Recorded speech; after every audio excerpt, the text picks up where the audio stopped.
केला चालू म्हणू म्हणा. खोकाड माकाड ससा हवलदार मुंगास बेलदार मिठून गुई गुई करीतो.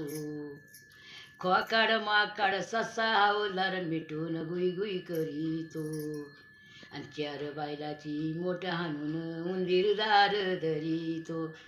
चार बैलाची मोठ हाणून उंदीर दार धरीतो. पाठीवरती गोण्या टाकून मांजर या पर करीत. पाठीवरती गोण्या टाकून मांजर या पर करीत. आणि 500 रुपयाची दारू घेऊन चिलाट गोळ्या मारीत. 500 रुपयाची दारू घेऊन चिलाट गोळ्या मारीत. जय राम जय.